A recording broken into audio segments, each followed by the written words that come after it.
In today's complex business environment, leaders need not only to be prepared for the worst, but also to build their resilience. At The Human Factor, Corporate Integrity Matters' Sonja Stirnmann invites top executives, board members, and industry experts to reflect and talk about the realities of corporate integrity, risk, and ethical leadership.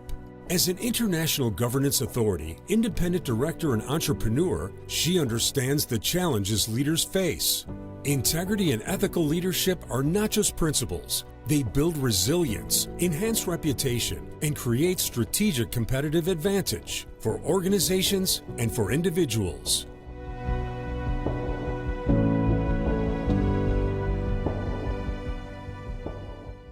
Today, I'm honored to welcome my colleague Maya Bundt. She chairs the steering committee for the implementation of the national cyber strategy in Switzerland and supports a number of national and international initiatives in the space of cyber and digital risks. She also serves as chair of the Cyber Resilience chapter of the Swiss Risk Association in Switzerland. And she is the former cyber practice leader of Swiss Re, one of the global players of reinsurance. In short, Maya is a professional board member and cybersecurity enthusiast. And today, as promised, we are now digging deeper with this specific session covering the first global cyber board reporting in a mini-series of 3 episodes. We will talk about the following 3 parts: the research process, the results, and the framework. We will clearly highlight our human factor influencing the decisions. Ultimately, we, the board, C-level, and executives, have a massive influence on such analysis as well as on behavior within organizations and processes. Thank you, Maya, for being here again. We already start with the third part of our how should we say? It's some kind of mini-series, deep dive into the first global cyber board reporting. So we already had super interesting first 2 parts. So we talked about the research process and also the results. And when I correctly remember, it was really, it was hard to stop the episode because it's so interesting to listen to your results. And now we dig into the details of the framework, which should help, as you always said, to have that warm handshake between the operations and the strategic board. And now I'm super curious to listen to you. Yeah, thank you so much, Sonja, for having me on again. And this is really kind of the outcome of our research. When we were discussing the results that we got, kind of came up with this framework. And the framework might not be perfect yet. It hopefully will live and hopefully will be improved over time. But I think it's a good framework for to start with. And I will give you, if I may, just a little bit of an overview of what's in the framework, and then we can maybe talk about a little bit more about things that might interest you or your listeners, right? So the framework really is something that you can use between boards and management to discuss really what is needed, both in terms of cybersecurity board level governance and also in respect to the content. What does the board need to know? What kind of information do they need? In what depths do they need the information to be able to take informed decisions, right? And that it all starts with some factors that are influencing the cybersecurity board reporting. And here it's really important that I say this. Not every company is the same, and not every cybersecurity board report can be the same. Therefore, absolutely. Yeah. So I'm not an advocate for everything the same, not at all. And this is why these factors are important. The risk level of the organization, right? It really depends. Some organizations are more exposed to cyber risks than others. That has an influence on the board level governance and also on the content. The size and complexity of the company, right? The regulatory environment in which the company operates, the organizational maturity.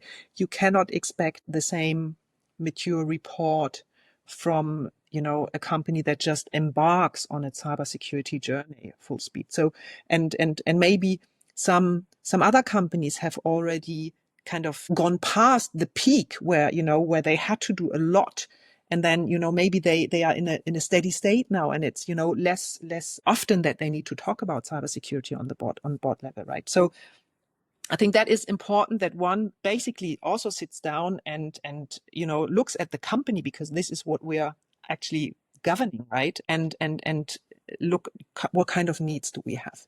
And what I think, if I may interrupt you here, I think it's super important also for the organization that they think about exactly these kind of factors, that they also talk about where do we stand right now, where are we coming from, what do we think, what kind of maturity level do we have here, that they try to assess themselves when it comes to these factors. Yeah. What I often see, it's not even that kind of, how should I say, categorization is done. So where do we stand? They have some kind of ideas. They try also to compare it with peers, which is often impossible because every organization is different, as you said before. So I think it's also helpful just to have this kind of discussion somehow planned. Yeah. And make it just normal that you talk about it. Absolutely. And, in our research, we found that very often, I mean, these are the factors that I just mentioned that I think are important, that everybody kind of revisits them once in a while and, looks at them. But what we found out, one big factor is actually the CISO. Who is the CISO? Yeah. And they come with their experiences and whatever. And what he or she brings is then what is being seen, right? And that might be the right thing, but it might also not be everything, right? And I think this is where I think it makes sense to have that step back and have that discussion, Yeah. right? Absolutely. And then from that, you can actually also discuss, the board level governance. And here you have the typical questions: where is cyber being discussed? We had that in the last episode, in a committee, in the board, in both, right? In which committee? How often is it discussed? How long is it discussed? We had that discussion. That is a super important and interesting one. Who discuss it is, right? Is it the responsible executive management position? Almost often that is not the CISO, but if there is a CISO, then what's their role, right? And then obviously what is discussed, which is then the content and the scope for especially, because that is very important as well, that you understand as a board member what is the scope of the data point that I'm seeing, and that is not always clear. And that's exactly what I think it's going to change everything. Is if the what is not defined in advance, and also the expectations you have, I think the discussion goes into the wrong direction. Yeah. And then we have in the framework also factors that influence board reporting. And these are actually factors that would hold true, I think, for every kind of reporting, but we kind of put them out here. One is, for example, coverage, what is covered, then the veracity of the information, meaning how much can you rely on the data point, right? Because that is sometimes, for example, many boards get maturity assessments. They see a maturity assessment from 1 to 5, and then they feel good about their organization, or they do not feel good about their organization, right? Now, this maturity assessment, apart from the fact that it can be, different dimensions that are being looked at, and that's not standardized, but also how valuable is one of these points, how much research goes into one of these points is very different. It might be that it's self-assessment, complete self-assessment of the organization. It might be that it's a third party, but it can be any third party who defines that, right?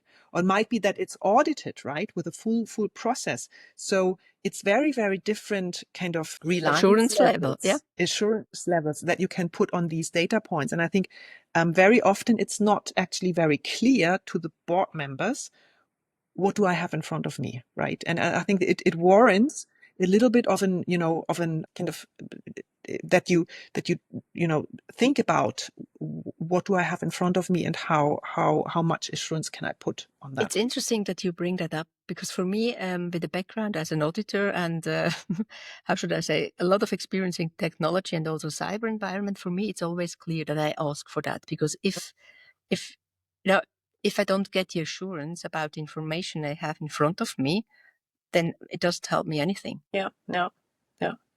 And I'm wondering a little bit but it's, of course, we are both biased, but I think it should be normal that point is so important, because what should you do with information which is not reliable? Well, it might be reliable, right? It might be the best that you have at this Yes, point. So but it's just, I think it's just important that you understand what's in. So that is one of the, and we have more. We have, for example, the explanatory power of a data point, right, is really important. Does it really help me to understand something that I want to understand? Things like that, the granularity. There are more than that, and we kind of talk about each and every of those points a little bit in our framework, because that is important. That is what you need to look at actually with every reporting, but with cybersecurity reporting specifically. absolutely. And then we come to the content of the reporting, and here we have kind of structured that content into different sections, and discuss what we see and what should be probably in there. The sections are kind of in the beginning, the context, because I think the board needs to have some context in which the organization operates, right? If you don't have the context, you can't actually assess the level of the risk, nor can you assess if you're taking strategic decisions, what that means for you. So the context is important.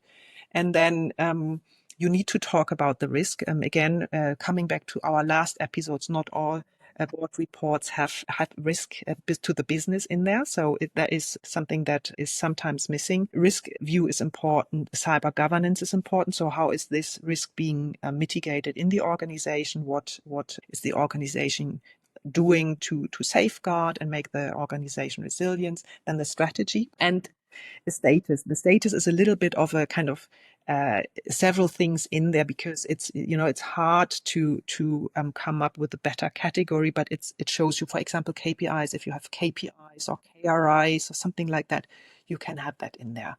And then an outlook, which I think is super important, an outlook that also links then the different reportings to each other, and also links the strategy and the roadmap to what is currently happening and to the status. From that, we then develop different types of board reports. You can have at different times of the year. You can have your one big report with everything in it, and then you can have short reports with just status updates where you show KPIs, etc. So we bring that. And the end is then that we bring a reporting calendar where you can see, you could kind of arrange different reportings, different deep dives, different trainings here and there, and have for a year or 2 years a reporting calendar which gives you the full overview, right, of whatever you need to know. And at the end, we even have a little, as I said, a little kind of process diagram of who needs to discuss this framework with whom to come up with, a good. This is is a lot if you go through it, but I think you don't need to do everything, right? You can pick and choose and get ideas from just looking at it. And I think what is always important, that you have some kind of starting point, and that's exactly what we have with that kind of framework. You can bring it up, and then, as you said, every company is different, so we have to discuss what would we like to reach, where do we stand. But I think it's really a very good tool also to take up the discussion, to start with that, because it's result based, and the interviews you did are really new, so it happened in the last 12 months. So it's not something we already did three years ago or so, which is already outdated. And what I could also imagine is that people would like to have some kind of board report example. When I went through the report, I didn't find it, but I'm sure that you would also be willing to work together with your clients or potential clients to establish such kind of example. We thought about that, of putting that in, but we also didn't, because every organization has a different needs, right? And we put in some examples of what some of the pages could look like, some of the for how could a maturity matrix look like, how could a KPIs look like, etc. And we have these different types of reports which people that can then discuss and think about what do we need. We were a little bit afraid that if we put one concrete example with everything in there, it's too prescriptive, right? Absolutely. And we have all the different points, and then you can just pick and choose of what is right for your organization, or just take it as you say, as a discussion starter, right? And then I see, with all the explanations you have already in your report, in this 100 pages, you really give examples how to do that. So I think it's a perfect tool to start with. Thank you so much. Yeah. I'm really looking forward also to the next research or maybe the follow-up you are going to do, because I would like to see the trends. So what happens now with the board reporting? Because your work is so important you do right now. And I really hope that board members, but also executives, take it up and try to find the best solution for themselves to protect their most important assets. Yeah, thank you so much. That is absolutely why we did that. And yeah, hopefully it reaches and, kind of brings something, get something rolling in that aspect, because I think there is, some room for improvement. And I hope that we are doing or have been doing a step towards, getting that warm handshake on. And what you mentioned in the first episode of our little Mini-series? Mini-series. You would also be open for board members, but also executives who would like to give their opinion on that to you for your next research. Is that okay? Wonderful. Yeah. Okay, so I will also put all the links down in our show notes. They can also either reach out directly to you, follow you on LinkedIn, but they could also visit the website where you have a lot of information already available for everybody. And the ones who would like to have the full report, they could also invest in that kind of information. Thank you so much, Sonja, for having me on. It was a pleasure talking to you. And I think it's not going to be the last one. As we already discussed, we are going to have a deep dive, just private sessions with the ones who are really interested, and maybe also in person. Thank you very much. Thank you, Sonja. Bye-bye. Thank you. Bye. This was another episode of our mini-series, The Human Factor Corporate Integrity Matters, today with Maya Bundt. Here we uncover the leadership strategies that define governance risk and resilience, guided by the principle corporate integrity is the foundation of trust, resilience, and long-term success. Thank you for listening. I'm Sonja Stirnmann, your host. Stay aware, act decisively, and lead with integrity. Take care and have a good time.